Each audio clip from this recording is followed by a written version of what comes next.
سلام، من مریم امیری هستم. به کانال آشپزی خودتون خوش اومدید. امروز آموزش این شیرینی های نارگیلی جذاب رو دارم براتون. شیرینی های نوستالژی و سنتی و اصیل ایرانی. شیرینی که همه دوستش دارن، درست کردنش خیلی راحته. البته اینطوری که بهتون آموزش میدم احتیاج به همزن برقی هم نداره. به راحتی توی یه تابه میتونید این شیرینی خوشمزه رو درست کنید و از شیرینی پزی و از خوردن این شیرینی لذت ببرید. استفاده از مواد اولیه خوب و در حقیقت مناسب توی نتیجه نهایی شیرینی نارگیلی خیلی تاثیر داره. مثلا ما شکری رو که استفاده میکنیم برای شیرینی نارگیلی، ببینید حتما باید شکری باشه که کاملا دونه ریز باشه. شکرهایی که حالت کریستالی دارن و دونه درشت هستن اصلا مناسب کلا شیرینی پزی که نیستن بمانند. برای شیرینی نارگیلی که دیگه اصلا مناسب نیستن. الان این شکرهای کاملا دونه ریز رو ما داخل یه تابه میریزیم. 250 گرم شکر رو من داخل تابه ریختم. چیزی که بعد از شکر باید به تابه اضافه بشه و با شکر مخلوط بشه پودر نارگیل هست. دوستان در مورد پودر نارگیل هم لازمه که براتون این توضیح رو بدم که نارگیل ها نباید حالت رشته های خیلی بلند داشته باشن و بهتره که نارگیلتون کاملا لطیفتر و ریزتر باشه. اگر اینطور نبود شما داخل غذاساز 1 یا 2 پالس بزنید تا نارگیل ها یک مقدار ریزتر بشن. الان 125 گرم پودر نارگیل داریم که این رو هم با شکر مخلوط میکنیم. وقتی که نارگیل و شکر رو با هم مخلوط کردیم باید این رو هم بزنیم که کاملا با هم دیگه مخلوط بشن و همینطور که این دوتا رو من با هم دیگه هم میزنم با پشت قاشق به این صورت میکشم تا یک مقدار نارگیل و شکر باز ریزتر و نرمتر بشن. کیفیت پودر نارگیل هم خیلی تاثیرگذار هست توی نتیجه نهایی. دوستان نارگیل یکی از میوه هاییه که کاملا چربه و روغنی هست. معمولا نارگیل تازه وقتی که از درخت چیده میشه، حالا به صورت صنعتی، روغن نارگیل جدا میشه و همینطور شیر نارگیل و در حقیقت اون میوه نارگیل که مقدار زیادی از روغنش ازش جدا شده، اون میوه پودر میشه، خشک میشه و به دست ما میرسه برای استفاده داخل کیک ها و شیرینی هامون. حالا نکته‌ای که خیلی مهمه اینجاست، اگر که ما از پودر نارگیلی استفاده بکنیم که بیش از حد روغنش کشیده شده باشه، این پودر نارگیل خشکه، طعم و مزه اصلا نداره و نه تنها کیک و شیرینی هامون باهاش خوشمزه نمیشه، بلکه بافت کیک یا شیرینی ما رو به طور کامل خراب میکنه. چون کاملا خشکه تمام رطوبت کیک یا خمیر یا شیرینی رو جذب میکنه و بافت رو خراب میکنه. پس توی تهیه پودر نارگیل خوب و با کیفیت و چرب حتما باید دقت کافی رو داشته باشید. خب بعد از اینکه اینا رو با هم دیگه به این صورت مخلوط کردیم، حالا موقع اضافه کردن سفیده های تخم مرغ به پودر نارگیله. دوستان ما برای شیرینی نارگیلی فقط و فقط از سفیده استفاده میکنیم و اصلا زرده تخم مرغ رو لازم نداریم. 3 تا سفیده تخم مرغ استفاده میکنیم که البته اندازه سفیده های تخم مرغ رو خیلی دقیق نمیتونیم بگیم و دلیل این که نمیشه اندازه سفیده ها رو خیلی دقیق گفت این هست که ما نمیدونیم که از پودر نارگیلی که استفاده میکنین درصد چربیش چقدره. هرچه نارگیلتون خشکتر باشه و چربیش کمتر باشه ما مجبوریم سفیده بیشتری رو استفاده بکنیم. خب الان فعلا 3 تا سفیده رو اضافه میکنیم. حالا به موقع بهتون میگم که چطور متوجه بشیم که آیا این 3 تا سفیده تخم مرغ کافی بوده یا نه. خب من الان 3 تا سفیده تخم مرغ رو ریختم. خب یه چنگال باید بیارم، با چنگال یا با یه ویسک کوچیک به طور کامل هم بزنین. یادم رفته بود اینو بذارم اینجا کنار دستم. خب با یه ویسک کوچیک یا با یه چنگال هم بزنید طوری که سفیده ها از این حالت لختگی در بیان و یک مقدار حالت کفی توشون ایجاد بشه. یه مقدار، خیلی زیاد نیازی به کف کردن و هم زدنش نداریم. یه مقدار که این حالت کفی ایجاد شد، حالا این رو اضافه میکنیم به مخلوط پودر نارگیل و شکر کامل. این رو اضافه میکنیم و حالا هم میزنیم.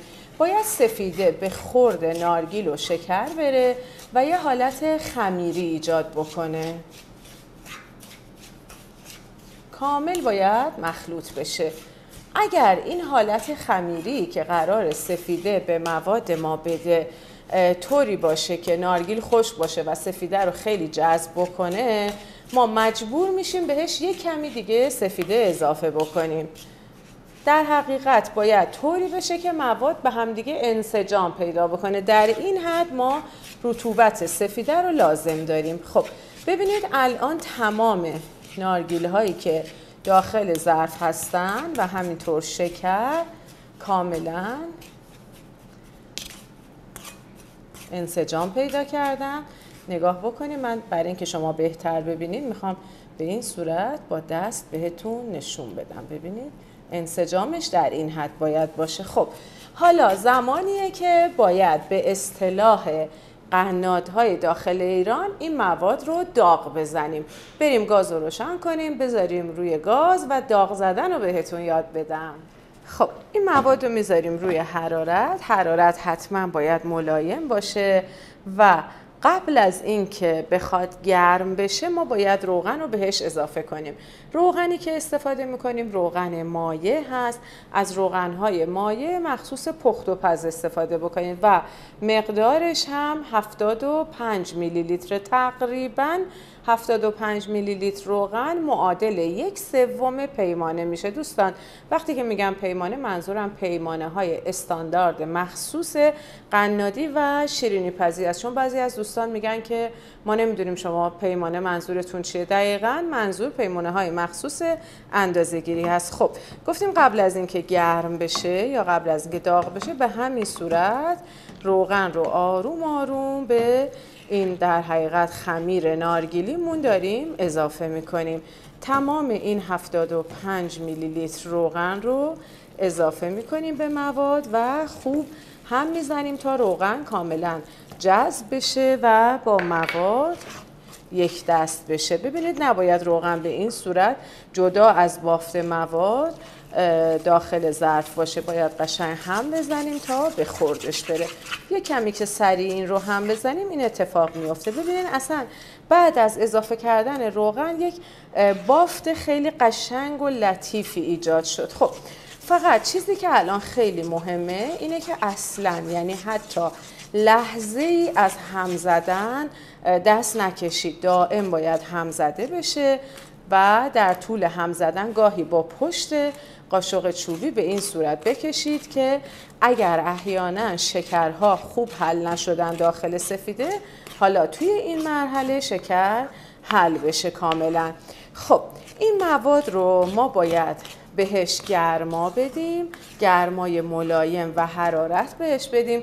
دمایی که بهش میدیم باید حدوداً تا 55 یا حد اکثر تا 60 درجه برسه. خب از اونجایی که من دوست دارم که کار شیرینی پزی رو آسون آموزش بدم تا همه بتونید ازش استفاده بکنید، نمیخوام الان بهتون بگم باید یه دماسنج یا ترمومتر بیارید داخلش بذارید و دما رو اندازه بگیرید. بهترین دماسنجی که میتونید استفاده کنید خودتون هستین. دمای بدن خودتون با انگشتتون داخل مواد گرما رو حس میکنید. ببینید الان هنوز این مواد اونجوری که باید گرم نشده و به اون دمایی که میخوایم نرسیده. زمانی که به دمای مناسب میرسه این مواد یک مقدار سبک میشه. یعنی قبلش که ما داریم هم میزنیم یک سنگینی رو توی این مواد حس میکنیم که همینطور که داریم هم میزنیم و حرارت میدیم یک دفعه احساس میکنیم که مواد چقدر سبک شد و چقدر راحت تر داره هم زده میشه. وقتی این احساس رو به دست آوردین و پیدا کردین، این اتفاق رو حس کردید، بعد توی اون لحظه انگشتتون رو داخل مواد فرو ببرید.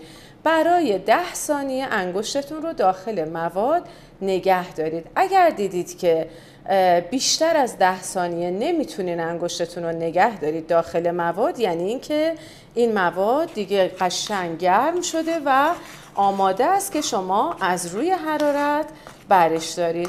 ولی اگر دیدین گرما طوریه که شما خیلی زمان طولانی تری میتونید نگه دارید و خیلی گرما رو احساس نکردید، یه مقدار دیگه بیشتر بذارید موادتون حرارت ببینه. خب الان یک کمی دیگه که گرم بشه کافیه، هنوز یک کمی زوده، یه مقدار دیگه باید گرم بشه. خب دوستان الان دیگه من اینو هم بزنم، ببین اون سبک شدنه رو الان من کاملا دارم توی موادم احساس میکنم. حالا از روی حرارت برش میدارم، یعنی خاموشش کردم. همون لحظه که از روی حرارت بر میداریم بهش آب لیمو ترش رو اضافه میکنیم. تقریبا به اندازه 1/2 قاشق چای خوری آب لیمو ترش رو اضافه میکنیم که در حقیقت چند قطره میشه و ترجیحاً آب لیمو ترش تازه باشه. اما اگر آب لیمو ترش تازه هم نداشتید، از آب لیموهای یخچالی و کارخونه‌ای و اینها هم استفاده کردید، بازم مشکلی پیش نمیاد اصلا. کامل هم میزنیم تا آب لیمو به خوردش بره و بعد 1/4 قاشق چای خوری وانیل رو اضافه میکنیم. از وانیل خالص استفاده میکنم و وانیل پودری. این رو اضافه میکنم، همه جای موادم میریزمش. خب و قشنگ هم میزنم. بعد از اینکه کامل هم زدیم، الان در حقیقت دیگه خمیر اصلی شیرینی نارگیلی ما آماده است. فقط باید بذاریم یک مقدار که خنک شد، بعد بریم و مراحل قالبگیری و پختش رو بهتون نشون بدم. خب این مواد تقریبا دیگه خنک شدن، نباید سرد بشن، باید تقریبا به دمای محیط برسن ولی بیش از حد سرد نشن. برای پخت احتیاج به یه سینی مخصوص پخت داریم. سینی که استفاده میکنید سعی کنید تفلون نباشه، لعابی هم که به هیچ وجه نباشه. دوستان سینی هایی که در حقیقت داخل خود فر به صورت فابریک توی همه فرها وجود داره از جنس لعاب هستن و جنس لعاب ذاتاً دما رو خیلی بالا میبره و باعث میشه زیر شیرینی ها تیره بشن. این سینی ها برای استفاده در حقیقت برای پخت شیرینی هایی که خیلی لطیف هستن و زود میسوزن اصلا و به هیچ وجه مناسب نیستن. پس از یک سینی حالا آلومینیومی استفاده میکنیم. کف سینی باید با ورق نسوز یا با کاغذ روغنی پوشیده بشه. شیرینی نارگیلی بسیار بسیار زیاد چسبنده است، پس حتما باید کاغذ روغنی بندازین یا ورقه های تفلون نچسب، که من ورقه های تفلون نچسب رو ترجیح میدم به این دلیل که دیگه خیالم راحته که به هیچ عنوان نمیچسبه، ولی گاهی اوقات حتی به کاغذ روغنی هم میچسبه. پس اگر کاغذ روغنی استفاده کردید یا باید نان استیک باشه و یا اینکه باید روی کاغذ رو شما چرب بکنید، اما بهترینش شد ورقه های نسوز. خب از قیف استفاده میکنم که خمیر رو داخل قیف میریزم و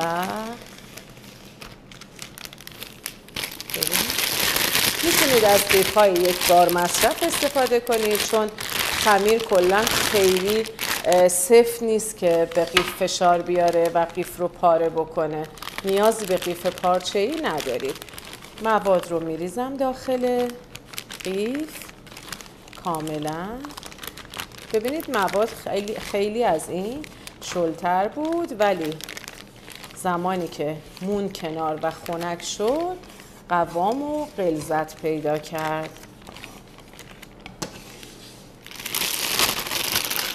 هدایت میکنم مواد رو به سمت پایین قیف و نوک قیف رو به اندازه، ببینید احتیاج به ماسوره هم نداره، به اندازه تقریبا 1.5 سانتی برش میزنم و حالا این خمیر شیرینی رو داخل سینی پایپ میکنم. دوستان شیرینی نارگیلی معمولا خیلی نباید کوچیک باشه.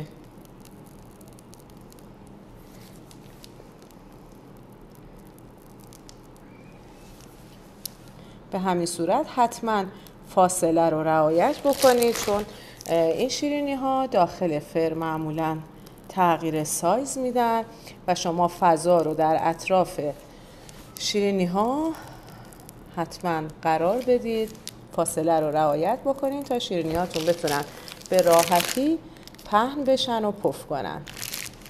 بعد از این دیگه آماده است برای پخت. فر همونطور که میدونین برای تمام در حقیقت شیرینی ها، این یه ذره مونده، من اینم ببینم کدوم، فکر کنم این اولیا یه خورده کمتر دارن، اینو اضافه میکنم به اولیا. خب حتما باید فر رو از قبل گرم کرده باشین برای تمام شیرینی ها. برای این شیرینی نارگیلی هم که خب قطعا باید فر گرم شده باشه. دوستان دمای فر رو حتما دمای پایین رو در نظر میگیریم. اگر فرتون فن داره، مجهز به فن هست، حتما فن رو به کار بگیرید، چون فن باعث گردش هوا و پخت بهتر و یک نواختر میشه. و خدمتتون عرض بکنم شیرینی‌های نارگیلی رو طبقه وسط فر بذارید با دمای 190 درجه سانتیگراد. بریم که بذاریم تو فر حتما گرم شده باشه و طبقه وسط. دوستان زمان پخت حدود 15 تا 20 دقیقه هست و یا تا زمانی که سطح روی شیرینی هاتون طلایی و برشته بشه. البته خیلی زیاد هم نباید بذارین طلایی بشه، چون این شیرینی زود خشک میشه. خب دوستان شیرینی های نارگیلیمون آماده شد، کاملا طلایی و خوش رنگ شدن. میبریم از فر خارج میکنیم، میذاریم کنار بمونه، یه کمی خنک شه، بعد داخل ظرف بچینیم و سروشون کنیم. خب ببینین دوستان نارگیلی ها آماده شدن، کاملا سبک، خوش‌طعم و خوشمزه. منم سعی کردم قشنگ سایز بزرگم درست بکنم، چون این شیرینی های نارگیلی رو کسی با یه دونش سیر نمیشه و طرفدار زیاد داره. هم رنگش خیلی عالیه. خب ببینین وقتی که شیرینی نارگیلی درست میکنید، برای نگهداری شیرینی نارگیلیتون از فر که در اومد باید بذاریدش توی ظرف دربسته، وگرنه حالت خشکی پیدا میکنه. البته تمام شیرینی هایی که با سفیده تخم مرغ درست میشن این حالت خشکی براشون پیش میاد و یه چیز کاملا طبیعیه. اگر بخوایم خشک نشه باید که حتما بلافاصله تا هنوز یه کمی گرما داره داخل ظرف دربسته قرار بگیره. دوستان شیرینی نارگیلی از شیرینی های سنتی و اصیل ایرانی هست. همینجا این بالا براتون لینک یه ویدیو دیگه از شیرینی های اصیل سنتی رو میذارم که اگر دوست دارین و علاقه دارین به این شیرینی ها همه رو ببینید.